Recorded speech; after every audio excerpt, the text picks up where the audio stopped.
अस्सलाम वालेकुम व्यूवर्स, उम्मीद है कि आप सब लोग ठीक ठाक होंगे। आज की एक नई वीडियो और आज की वीडियो बड़ी ज़्यादा अहम होने जा रही है, क्योंकि जैसा कि आप लोग जानते हैं कि ग्रेड 1 से लेकर ग्रेड 8 तक के जो स्टूडेंट्स हैं उनके मिड टर्म के एग्ज़ाम्स होते हैं, जो कि इस साल भी होने हैं।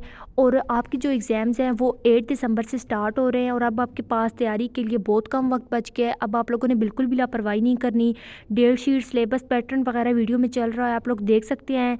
लेकिन अगर आपको यहाँ से सही समझ नहीं आ रही तो इसी वीडियो की डिस्क्रिप्शन में एक लिंक मौजूद है, जिसको अगर आप क्लिक करें तो वहाँ पे आपको ये सारा material, date sheet, syllabus, pattern वगैरह मिल जाएगा, जिसको वहाँ से ना आप इजीली फुल क्वालिटी में डाउनलोड कर सकते हैं। सही है। इसी तरह अगर आप लोग चाहते हैं कि आपकी अच्छी प्रिपरेशन के लिए, जैसा कि आपको पता ही होगा कि पंजाब के जो तमाम सरकारी स्कूल हैं उनके लिए 10 वर्जन्स होते हैं और उन्हीं में से ही आपका पेपर आता है। अगर आप लोग चाहते हैं कि मैं आप लोगों के साथ वो भी शेयर करूँ तो आप लोगों ने कमेंट सेक्शन में बता देना है, मैं आपको प्रोवाइड कर दूँगी।